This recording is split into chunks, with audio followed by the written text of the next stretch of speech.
Hey everybody, thanks for tuning in to my channel, Cut Above Recipes. It's a beautiful day today. It's Sunday. I'm sitting out on my porch right now trying to tape this narrative. This episode is blue cheese dressing. This is a recipe I got from a restaurant in New Jersey called the Yellow Brick Toad.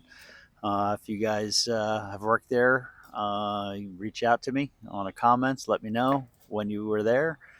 Uh, if you've been there and you've eaten there, let me know that as well.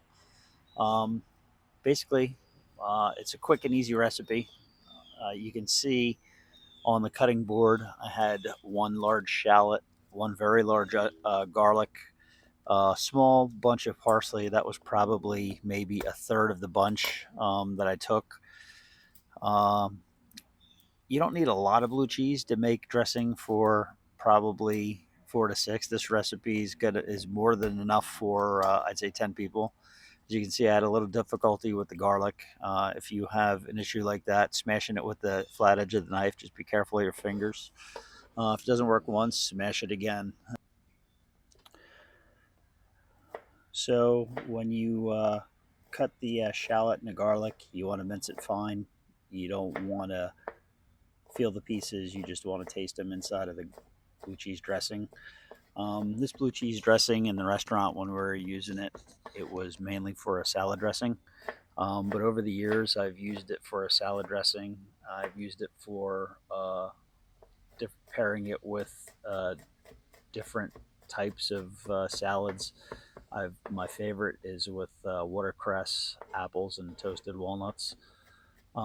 Very good. If you don't have watercress, you can split it with do it with spinach instead. That comes out really nice as well. But where I've been using it lately is a lot of wild game recipes, and it really goes well with the like a buffalo style chicken, or what I do is a buffalo pheasant and buffalo boneless buffalo chucker. It's what I used on a recipe that's coming up shortly. But there's a few key things. You can make this your own by changing some of the ingredients of different flavors, adding more or less of it. But the key to make the recipe from the toad would be the type of blue cheese, and that's being a Danish blue cheese, whether it's a whole or you buy the crumble. Like you see, I got something from Wisconsin there. It's the St. Pete's, and that's a crumbled container. I used that container for something else, and that was, I believe, an 8-ounce container. And for this recipe, I'm only using about 5 ounces of blue cheese.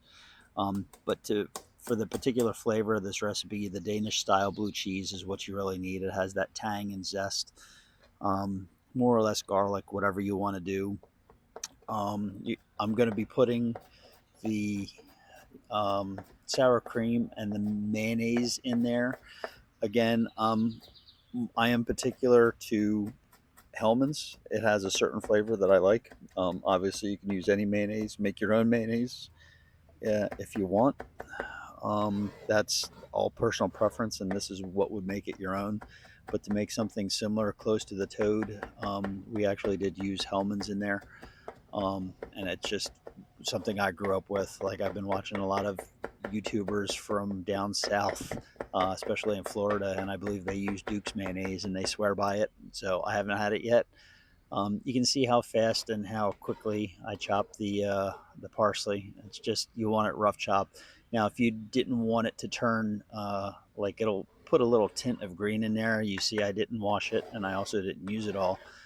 If you didn't want your blue cheese dressing to turn a tint of color, you would take that parsley, put it in like a strainer or like a paper towel or like a regular um, type of cloth that you could use, and you would strain it with cold water and then really squeeze it out. But I don't mind the color.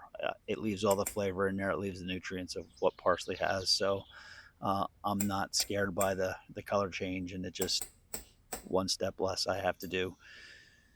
Um, Back to the mayonnaise and the sour cream. For the ratio, it's almost 2 to 1. 2 parts mayonnaise to 1 part sour cream. I think for here for this recipe, I'm gonna say it was about almost a cup of sour cream to almost 2 cups of mayonnaise. Again, black pepper is a fairly for the toad recipe it was fairly pronounced, so don't be bashful with black pepper. Salt, just a very little, just to bring out some flavor on that.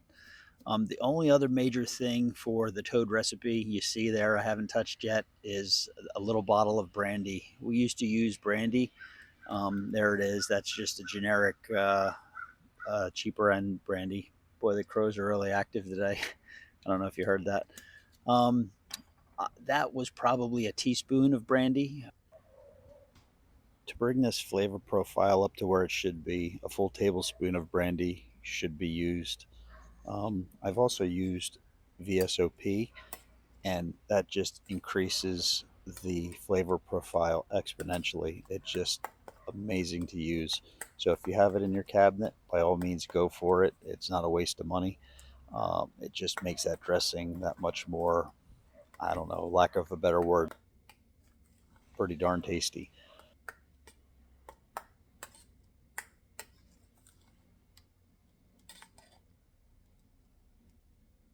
So as you saw, I added the milk, and it's just making it so that it's smoother and pourable, because as this dressing sits, it's going to actually congeal back up again. So it'll be a little bit tighter when you pull it back out a few hours later in the refrigerator is all it's going to take to tighten it back up. So don't be scared to make it loose. You don't want it uh, like milk consistency, but you do want it loose. So, all right, folks, to wrap this up in my for my conclusion, I just want to say there's only two ingredients in here that make the toad blue cheese dressing unique and iconic is the Danish blue cheese and the addition of brandy. Those two prominent flavors are what makes this a standout dressing. That's it. So if you guys liked it, like the dressing, and like the video, please, I would appreciate it if you like and subscribe. That would be awesome. Hopefully, I can bring you some more of these, and we'll see you soon. Thank you very much.